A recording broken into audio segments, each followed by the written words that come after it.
नमस्कार दोस्तों, स्वागत है आपका मेरे चैनल आयुर्वेद पाठशाला के साथ और आप इंटरेस्टिंग आयुर्वेद की पाठशाला चैनल।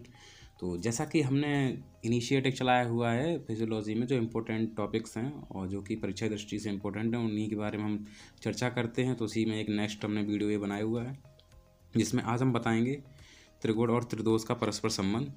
तो not for any delay, later start.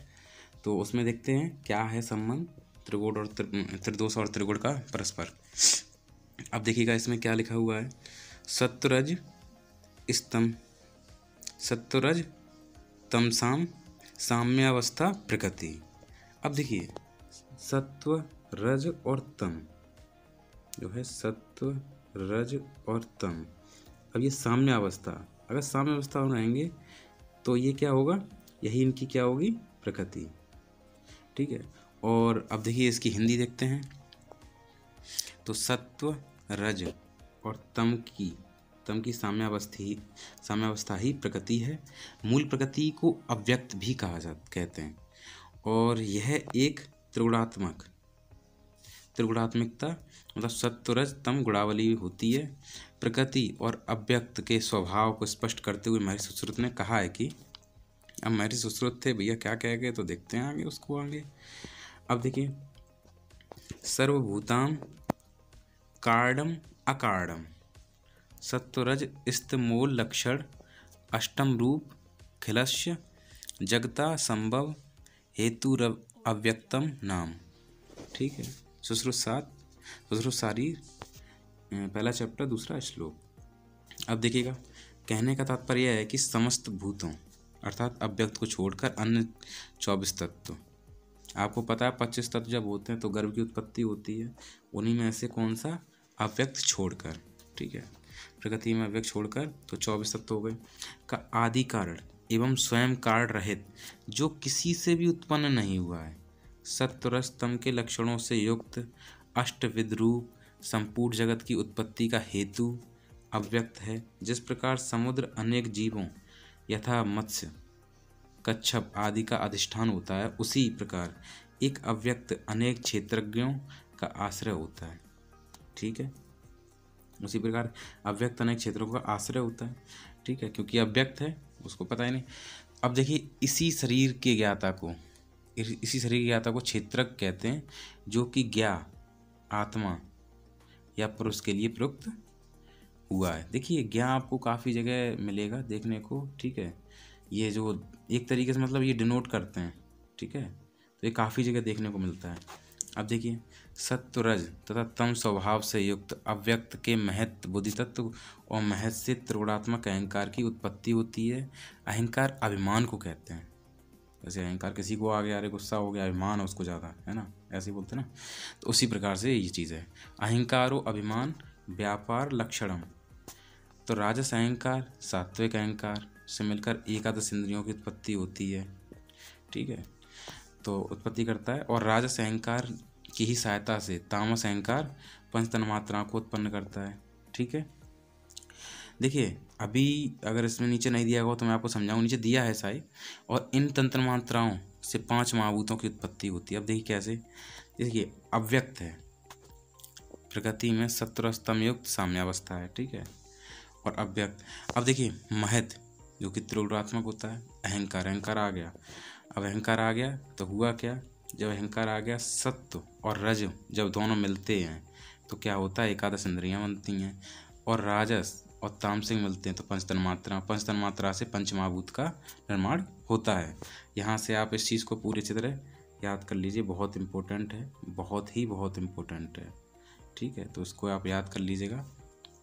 अब देखिए, प्रकृति वस्तुतः त्रिगुण के समता के एक विशेष अवस्था होती है। इसका तात्पर्य यह है कि तीनों गुण अपनी पारस्परिक विषमता को हटाकर सममात्रा में आ जाते हैं। इस स्थिति में मूर्त जगत का लोप हो जाता है।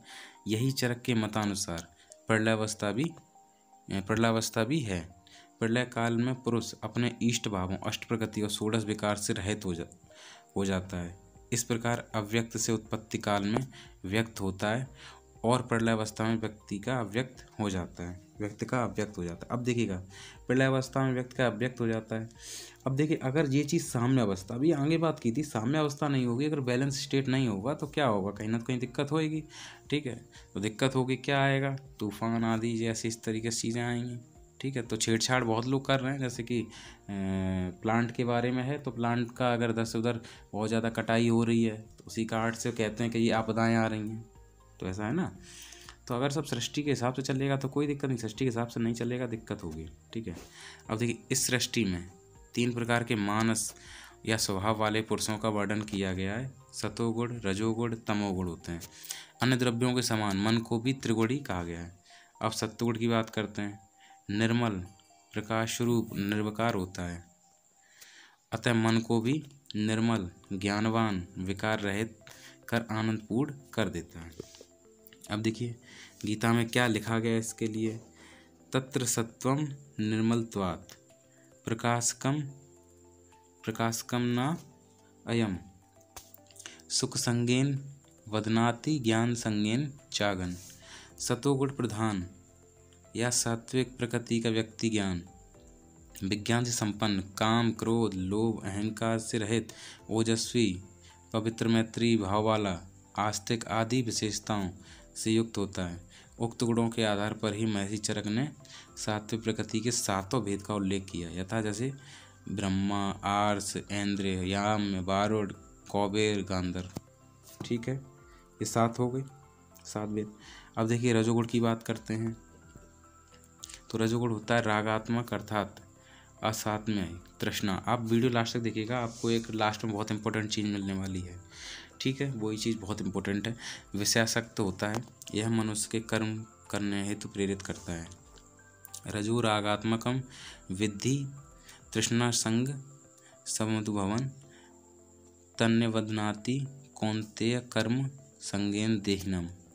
अब देखिए रजोगुण की प्रधानता होने पर मनुष्य में लोभ, कार्य करने की अति प्रवृत्ति, नाना प्रकार की कामनाएं उत्पन्न होती हैं। राजस प्रकृति के व्यक्ति लोभ, दंभ, क्रोध, ईर्ष्या, द्वेष, अहंकार से युक्त होते हैं।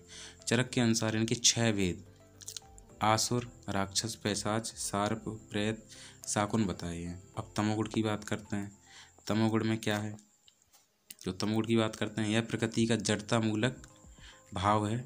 यह अज्ञानता को उत्पन्न करता है। यह प्राणी को मूढ़ बनाकर प्रमाद, आलस्य, निर्दय से आसक्त कर देता है। अब देखिएगा एक इम्पोर्टेंट चीज़ जो है, जैसे ये तीनों हैं, ठीक है, तो रजोगुणमय जो रजस होता है उसमें क्या वात होता है। सत्व गुणोत्तर, सत्व गुणोत्तर, सत्व सत्व को क्या पित्त, और तम कफ। तो जो रज होता है वो क्या वात होता है, और सत्व क्या होता है पित्त होता है, तम क्या होता है कफ होता है। ठीक है, इस प्रकार से आप याद कर सकते हैं। तो बहुत सिंपल है, अच्छा है, क्योंकि ये चीज़ आती है, इम्पोर्टेंट है। तो हालांकि आज का वीडियो जैसा भी रहा होगा थोड़ा सा वैसा है ना, इसको इंटरेस्टिंग थोड़ा सा कम बनाया जा सकता है, लेकिन अगर और बनाया जा सकता है, ऐसा नहीं है। सबका पढ़ाने का अपना तरीका है, मेरा अपना है, आपका अपना है, तो और लोगों का अपना है। तो आई होप वीडियो अगर अच्छा लगा हो प्लीज़ लाइक करिए, वरना डिसलाइक करिएगा, ऐसे तो नहीं जाने दूंगा। तो अगर आप मेरे चैनल पर नए हैं, चैनल को सब्सक्राइब करके बेल आइकन दबाना, ऑल नोटिफिकेशन क्लिक कर लीजिएगा। और अगर आप इसको लाइक करते हैं, आपको बाकी वीडियो अच्छा लगा है, अगर आपको वीडियो अच्छा लगा है ना, तभी आप इसको शेयर करिएगा, वरना मत करिएगा। ठीक है, कोई ज़रूरत नहीं है, क्योंकि मुझे भी नहीं लगता कि भाई ख़राब कंटेंट, क्योंकि आप किसी को सजेस्ट करोगे तो अच्छा सजेस्ट करो, ख़राब मत करो। तो अगर आपको अच्छा लगा है तो प्लीज़ लाइक करिएगा, उसके बाद शेयर करिएगा। ठीक है, मिलता हूँ इसके अगले वीडियो में एक नई चीज़ के साथ। तब तक के लिए नमस्कार।